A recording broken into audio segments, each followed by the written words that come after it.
Hello there, you're welcome to HisGov TV, and my name is Collins Nanaya Apebrese.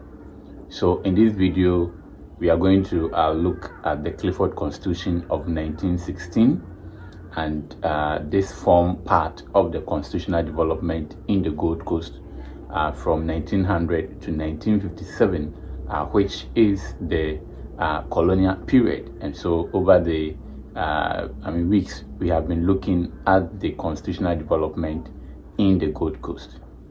But before we begin with our discussions, I would like to remind you to subscribe to our channel if you have not done so, and if you have already done so, we thank you very much for your support.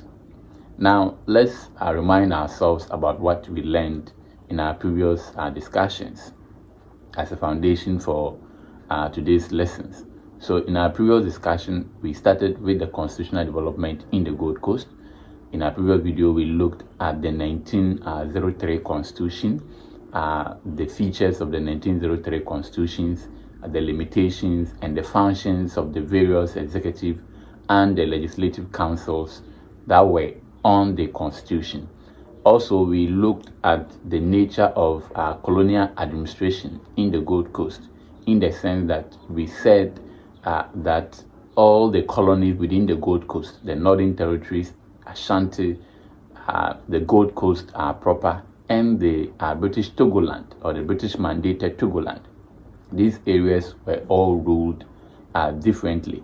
And so in case you missed out on that lesson, you can check in our SHS 3 or year 12 videos. You can find the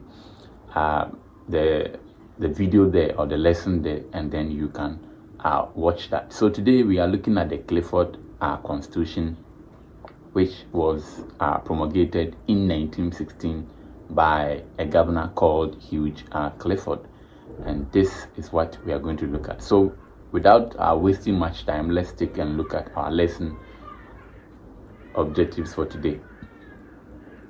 So our lesson objectives for today, the first of its kind, is for us to be able to discuss the features, of the Clifford Constitution of 1916. So the general features of the Clifford Constitution of 1916, we should be able to examine some of them by the end of our discussions. Again, we should be able to state the limitations of the Clifford Constitution. So the limitations or the weakness of the 1916 Constitution, by the end of our discussions, you should be able to do that for us. Good. So let's begin with our introduction on the Clifford Constitution. So the Clifford Constitution of 1916 was introduced by Governor Hugh Clifford in 1916. Now, Hugh Clifford was a governor in the Gold Coast, and so in 1916 he introduced the 1916 Constitution. Now, it was the first major constitutions that was introduced in the Gold Coast.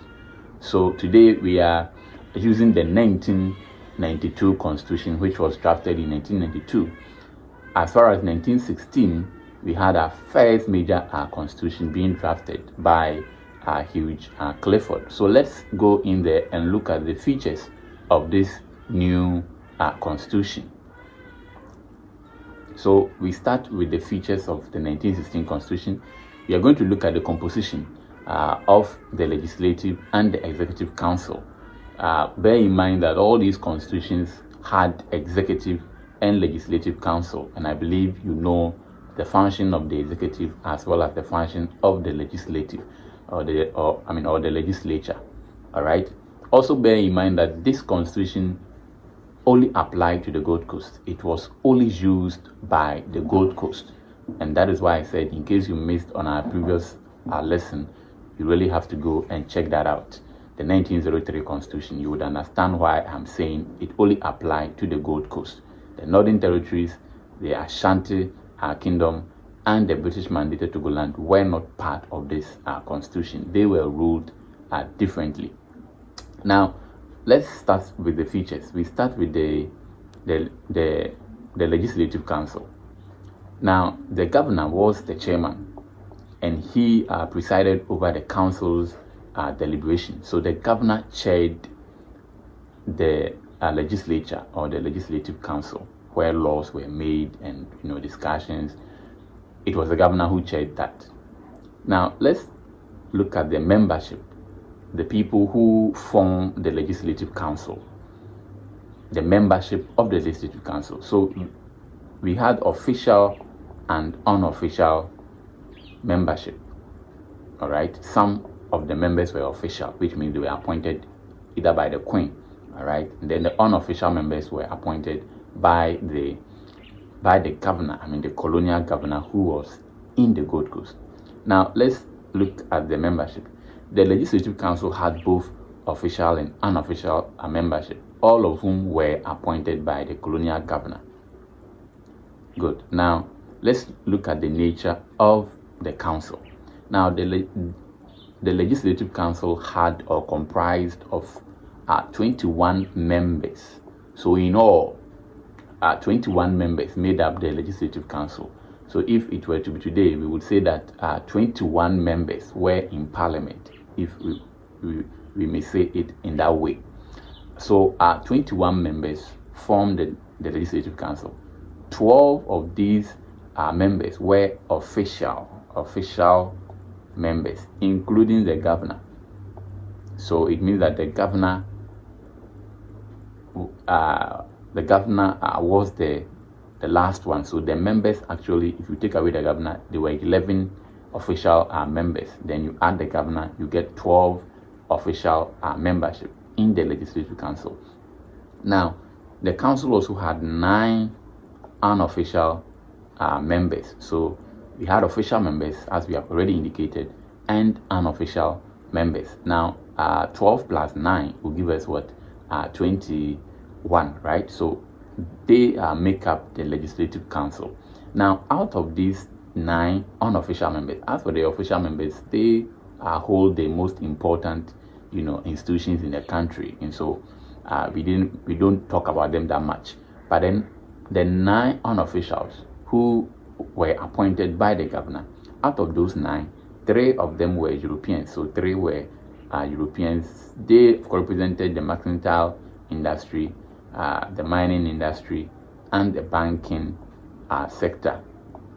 All right, so these 3 Europeans represent these important industries in the country. Then the other 3 were also paramount chiefs, who also represented Tree, the Fante, and the Ewe speaking or ethnic groups in the colony. Okay, so now who were these chiefs? The chief that represented the Tree people was known as Nana Ofori-Atta. Say Ofori-Atta, who was the Achim Ebuakwa Ochihine. Then Nana Amwakon Akwesi Tree, he also represented, or he was the king of Anmabo, or chief of Anmabo. He also represented the Fanti. And then we had Togbesri of Awomefia. He also represented the Ewe speaking people. So you realize that Asante is not here. The Asantehene is not here because they were ruled separately. So the other last three members, out of the 9, were also educated elite. Let's have this table so that you can be able to understand. This is just a summarized table that I've done for you. So let's go over for the composition again. We have already indicated that we had 12 official and unofficial members. They make up the council, right? Good. Now, out of this, we have 12 unofficial members. Then we have 9 unofficial members. So we've talked about that already. 12 here, 9 there. Now, out of the 9 unofficial members, we had 3 who were Europeans, who were representing the trade industry, the mining sector, as well as banking. Then we had 3 paramount chiefs who also represented the Fanti speaking people, the Tree speaking people, and the Ewe. So Togbesri, Ofori-Atta, and Co. They represented those people. Then the last three were the educated elite. Now, bear in mind that these people were all appointed by the governor. These people, they were appointed by the governor. The chiefs were appointed by the governor, and the Europeans were appointed by the governor. All right, so that is also something that we should be wary of, because you can't appoint people in the Legislative Council. You know, as we learn about the composition, we should also have in mind the limitations of this constitution, because it's also a form part of our objectives for today. So look at this composition. What do you think is wrong with this composition? Now, this membership is supposed to be a legislative council who will be making laws for the Gold Coast, and here are the membership. What do you think about it? And that will be the limitations of this constitution. Now let's go and look at the Executive Council. Now, the Executive Council was exclusively official members without any Ghanaian. So the Executive Council had no Ghanaian, and that is quite interesting, right? The Executive Council of the Gold Coast had no Ghanaian in there. Now, there were 6 official members of the Executive Council. Now, these 6 official members, the governor still acted as the chairman. The members included the Secretary of the Colony, he was in the UK, the Attorney General, the Treasurer, the Commander of the Troops, and the Director of Medical Services. These were the 6 people or members who were part of the Executive Council. Once again, no Ghanaian, and bear in mind, this is supposed to be an Executive Council for the Gold Coast, and here we are, we don't have any Ghanaian. Having also in mind the functions of the executive and the legislature. But look at the composition, and that is what will give you an idea that no, there is something wrong with this constitution. It wasn't fair, it wasn't even, and it was basically because we were under colonial rule. So what do you think will be the limitations, the weakness of this constitution per what we have already indicated or said? Let's find out if maybe your thoughts is part of the limitations of this constitution. So let's go in there and look at the limitations. Now, the 1916 constitution failed to provide for elective principle, and that was one of the weakness of the 1916 constitution.